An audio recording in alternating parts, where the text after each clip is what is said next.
दोस्तों, आज हम एक ऐसे बिजनेस के बारे में जानने वाले हैं जिसकी मार्केट बहुत ही बड़ी है। हमारे देश में इसकी मार्केट करीब 4000 करोड़ की है और इसकी डिमांड पूरे देश भर में है।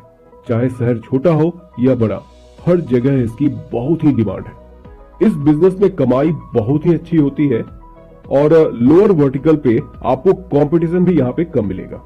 अगर इस बिजनेस को आप अपने शहर में स्टार्ट करते हैं और आप अच्छे से काम करते हैं तो आप एक अच्छा खासा मार्केट शेयर ले सकते हैं और आसपास के शहरों का भी मार्केट शेयर आप ले सकते हैं।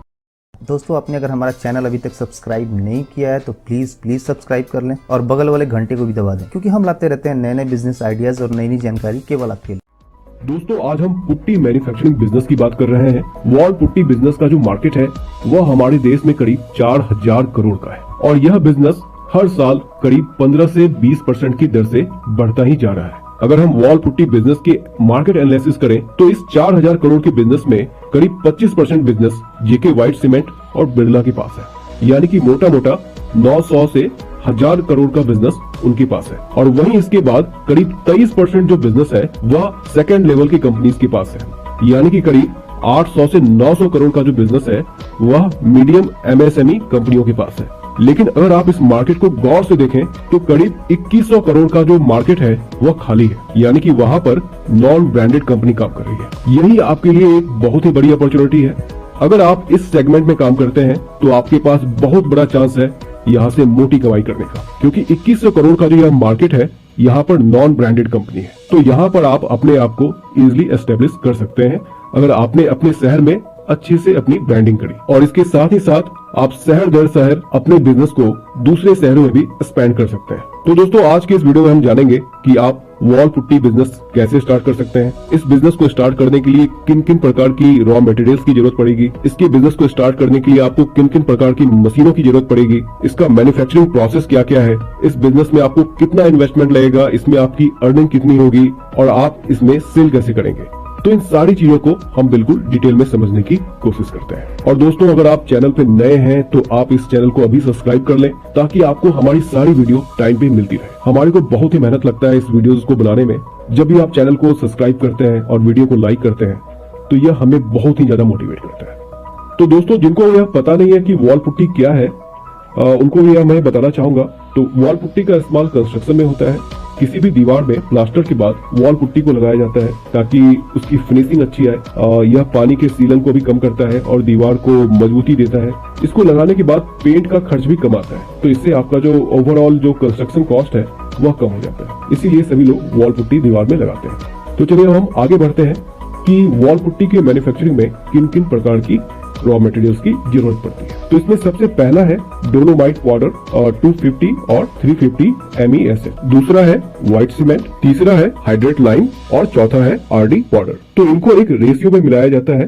फॉर एग्जांपल, अगर आप 100 kg पुट्टी बना रहे हैं तो उस 100 kg पुट्टी में 75% आपको डोलोमाइट पाउडर मिलाना होगा, इसमें आपको 15% व्हाइट सीमेंट मिलाना होगा, इसमें आपको 5% हाइड्रेट लाइम मिलाना होगा और इसमें आपको 1% RD पाउडर मिलाना होगा। इसके मैन्युफैक्चरिंग प्रोसेस में जो मशीन्स की रिक्वायरमेंट होती है वह है रॉबिन मिक्सर और blender, screw Conway, hopper, weighing machine और पैकिंग मशीन।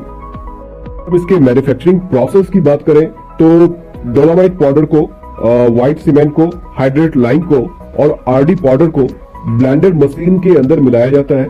अच्छे से मिक्स हो जाने के बाद उसे हॉपर की जरिए निकाला जाता है और उसे पैकिंग करके आगे बेचा जाता है। अगर हम इन्वेस्टमेंट की बात करें तो इस बिजनेस के लिए आपको कम से कम 14 से 15 लाख रुपए होने चाहिए, जो कि आपके मशीन और पूरे सेटअप में खर्च होंगे। इसके अलावा आपको 5 लाख रुपए का वर्किंग कैपिटल भी रखना चाहिए जो आपकी रॉ मटेरियल के लिए खर्च होंगे। तो टोटल करीब करीब आपको इसमें 20 लाख रुपए का इन्वेस्टमेंट होगा।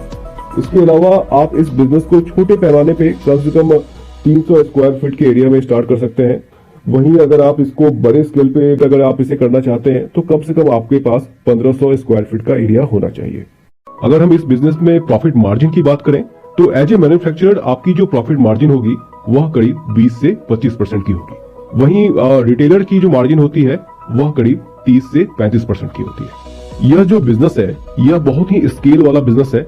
यानी कि इसमें जो आपका सेल होगा वह टनों में होगा, यानी कि आपकी जो कमाई होगी वह भी लाखों और करोड़ों में होगी।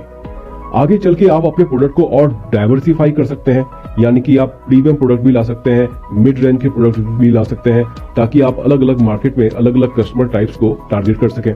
आप मार्केट में जितना अच्छा सेल्स नेटवर्क बनाएंगे, आपकी कमाई यहाँ पर उतनी ही ज्यादा होगी, क्योंकि यहाँ पर सेल्स नेटवर्क बहुत ही ज्यादा मैटर करता है। दुकानदारों को दिया जाने वाला जो मार्जिन होता है वह बहुत ही मैटर करता है। तो आपको इसके सेल्स के लिए इन चीजों पर ध्यान रखना होगा। अगर हम इसकी सेल्स और मार्केटिंग की बात करें तो आपको सबसे पहले लोकली इसे स्टार्ट करना चाहिए। मतलब कि आप जिस शहर में हैं उस शहर में और उसके आसपास के शहरों को आपको टारगेट करना चाहिए, यानी कि वहां के सारे बिल्डर, सारे कॉन्ट्रैक्टर और सारे बिल्डिंग मटेरियल सप्लायर्स को आपको टारगेट करना है, उनको रीच करना है, उनको अपने प्रोडक्ट के बारे में बताना है, उनके पास आपको इनकी मार्केटिंग करनी है। और कम से कम आप 2 लोगों को हायर करें जो कंटिन्यूअस बेसिस पे इन सब के पास जाके मार्केटिंग करें। सबसे पहले आपको अपना एक सेल्स नेटवर्क बनाना है अपने शहर में और अपने आसपास के शहरों में। जब आपका यह सेल्स नेटवर्क बन जाएगा तब आपका माल बहुत ही आसानी से सेल होना शुरू हो जाएगा। आपको यह याद रखना है कि आपका कंपटीशन टॉप ब्रांड से नहीं है जिनका की मार्केट शेयर 25% है, ना ही आपका कंपटीशन सेकंड लेवल के ब्रांड से है जिनका की मार्केट शेयर 23% है। आपको बस अपने बचे हुए 52% मार्केट शेयर पे ध्यान देना है, जहां पर की छोटी छोटी कंपनियां हैं। वहां पर आपको अपना प्रोडक्ट प्लेस करना है, आपको अपने प्रोडक्ट की पैकेजिंग अच्छी रखनी होगी, आपको अच्छा मार्जिन देना होगा कॉन्ट्रैक्टर को, सेलर्स को, होलसेलर्स को, और इस तरह से आप अपना ब्रांड को वहां पे एस्टेब्लिश करें। एक ब्रांड को खड़ा होने में कम से कम 2 या 3 साल लग जाते हैं, तो अगर आप अच्छे से मेहनत करें तो आप लोकली अपना ब्रांड एस्टेब्लिश कर सकते हैं और धीरे धीरे आप इसको आसपास के शहरों में भी फैला सकते हैं। आई होप कि आपको यह बिजनेस समझ में आया होगा, आपको मेरी बातें समझ में आई होगी। अगर आपको कोई भी डाउट है, कोई भी क्वेश्चन है, तो आप कमेंट करके मुझसे पूछें। मुझे बहुत ही ज्यादा खुशी होगी आपके सवालों का जवाब देने में।